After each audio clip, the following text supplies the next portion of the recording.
Pour trouver un logement, je cherchais en ville, mais tout dépassait mon budget. J'ai donc dû faire un compromis et m'éloigner un peu. Maintenant que je suis ici, Oui, vous voyez, les femmes essayent d'être des hommes et maintenant que nous devons être des hommes, on ne le vit pas très bien. Salut tout le monde, bienvenue dans ma série de réactions. Donc, les femmes ont tendance à rechercher le statut social. Alors, on se soucie d'être populaire et cool. Et le problème avec ça, c'est que ça nous pousse à faire de très mauvais choix tout le temps. En tant que femme, tu devrais vraiment savoir ça sur toi-même.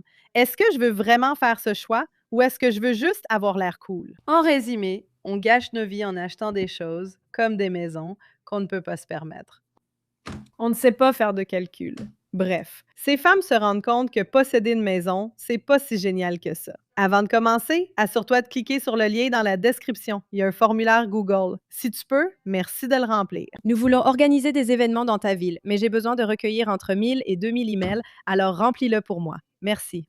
Et j'ai compris ce qu'il te faut acheter cette année. Salut, je suis Lucie. Bienvenue dans ma série sur les dures réalités d'être propriétaire.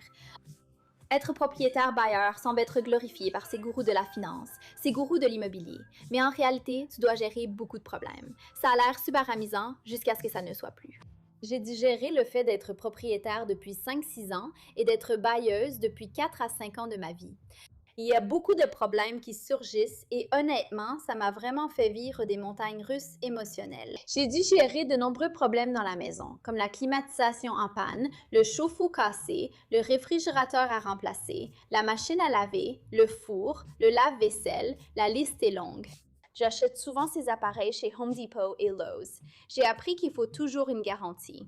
En tant que cliente, on se demande, quelles sont les chances d'une panne? En réalité, il y a beaucoup de chances que ça tombe en panne, surtout si vous avez des locataires dans la maison et qu'ils ne prennent peut-être pas vraiment soin des appareils, puisque ce ne sont pas les leurs, n'est-ce pas? Ce n'est pas leur maison, ce ne sont pas leurs appareils, ils ne les ont pas payés. Quelle est la probabilité qu'ils gèrent tout? Le propriétaire, c'est vous. Le problème avec la location, c'est que vous ne l'êtes pas. L'économie des locations décourage les gens de prendre soin des choses ou de construire des choses faites pour durer, que ce soit pour le mariage, les relations ou les appareils. Si ce n'est pas à vous, cela n'a pas d'importance. Je dois payer pour le réparer ou le remplacer. J'ai eu tant de remplacements que je ne compte plus ce que j'ai acheté. Parfois, je me demande, dois-je réparer moi-même, payer quelqu'un ou simplement acheter du neuf? Un tout neuf peut aussi avoir ses problèmes. Réfléchissez à ce qui est le mieux pour vos locataires et votre maison sur le long terme. Financièrement, il faut réfléchir, car on ne peut pas acheter un réfrigérateur tous les 6 mois. Mais c'est la réalité d'être propriétaire. Il faut gérer ce genre de situation. Être locataire, c'est plus simple. Actuellement, je le suis aussi. J'ai un réfrigérateur ou un lave-vaisselle en panne. Je contacte mon agence de gestion qui s'en charge. C'est agréable de ne pas avoir à gérer ces problèmes. Cela me motive constamment. Oui. Les femmes que j'ai vues réussir à posséder des maisons, ce sont leurs frères ou leurs pères qui s'en occupent pour elles. Bon, il y a 17 mois, j'ai acheté cette ancienne maison HLM à 150 000 euros. J'ai acheté cette ancienne maison HLM 150 000 euros, seule, avec 15 000 euros d'apport. Est-ce que je veux y rester toujours? Pas vraiment, mais on dirait qu'on n'a pas le choix. Pourquoi dépenser près de 40 000 euros si je ne compte pas rester ici? Parlons-en. À l'achat de cette maison, j'étais en couple depuis 7 ans et je n'y en ai pas vraiment parlé. Il n'y avait pas le choix, mais il était embarqué pour m'aider à tout faire. Nous l'avons complètement transformé pièce par pièce, mais certaines pas tant que ça. Jusqu'à présent, on a gardé partout simple et blanc parce qu'acheter sa première maison, c'est un peu comme louer. Tu ne fais rien pour t'amuser car repeindre en blanc serait trop d'efforts si tu veux vendre plus tard. Mais il semble qu'on ne pourra pas vendre la maison de toute façon. Je regardais les questions de logement et ce sont les femmes qui contrôlent ces décisions. Et nous aimons la variété et le changement. Les hommes aiment la routine et la stabilité. Ils restent au même endroit pendant 20 ans. Les femmes veulent toujours partir. J'ai consulté des sites immobiliers et il s'avère que la maison n'a pas du tout pris de valeur. Dans le meilleur des cas, on vend la maison avec un bénéfice et on commence à rénover une maison plus grande. Dans le pire des cas, on a gaspillé 190 000 dollars et on ne peut pas se permettre de déménager ailleurs. Écoutez les gars, je ne demande jamais d'argent, je ne demande jamais de dons. Tout ce que je demande, c'est que si vous êtes arrivés aussi loin dans la vidéo, s'il vous plaît, inspirez. Je ne fais pas ça souvent, mais ma dernière vidéo a eu 12 millions de vues, et ça a vraiment aidé. On a gagné environ 3 000 dollars. Même le soutien moral aide énormément. Vous allez aider une inconnue en ligne à réaliser ses rêves, et ça ne prend que 60 secondes. Et je crois au bon et au mauvais karma. Alors assurez-vous d'interagir, en commençant par le bas, et suivez-moi pour plus de contenu en temps réel. Très bien, voyons ce qu'on a d'autre. Sérieusement, j'en ai tellement marre de ce truc de propriétaire. Dis-moi pourquoi? Je n'ai eu aucun problème dans mon appart pendant les 9 derniers mois où j'y ai vécu. Je prends l'avion pour rentrer chez moi et rendre visite à ma famille pendant une semaine. C'est mon premier jour ici. Et j'ai reçu un appel ce matin. Ma voisine tout dessous m'appelle et me dit Hey, je sais pas ce qui se passe, mais il y a de l'eau qui entre dans ma cuisine, qui coule derrière mes placards, j'entends goûter, je sais pas d'où ça vient. Je ne suis pas chez moi. Heureusement, mon petit ami. D'accord, tranquille. Je ne sais même plus combien d'heures se sont écoulées depuis que j'ai essayé d'enregistrer ça. Les gens de la copropriété. Ce n'est pas ma responsabilité d'identifier d'où vient cette fuite.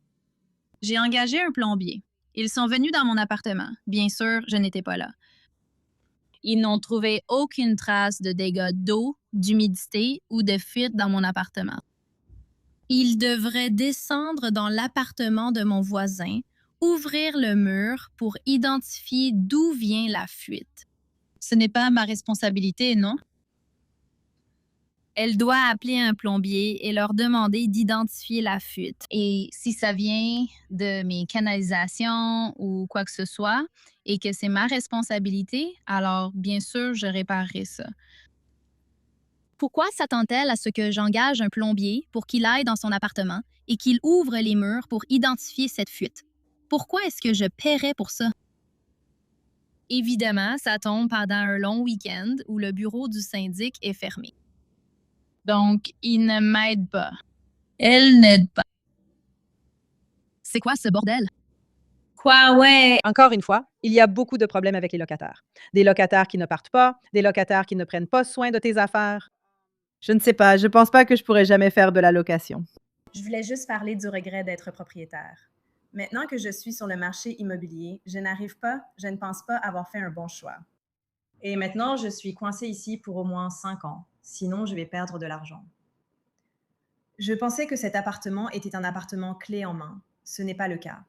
Mon lave-vaisselle est tombé en panne. Je n'ai même pas de plaque de cuisson. J'ai juste une plaque chauffante à brancher. Je dois remplacer le four parce qu'il n'y a pas de chiffre dessus et il est un peu bloqué.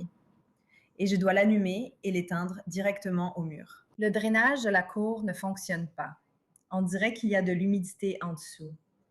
Même pour la peinture et tout ça, j'aimerais vraiment repeindre l'endroit. Tu peux voir que j'ai ces essais de peinture que j'ai faits, puis j'ai dû un peu abandonner tout ça, avec tout, y compris les taxes, l'eau et tout le reste. Ça me coûte environ 50% de mon salaire, mais tout ce qui dépasse 30%, ça veut dire qu'on est en difficulté avec le prêt immobilier. Mais je pense que 50%, c'est assez normal pour les Australiens de nos jours, avec le coût du logement.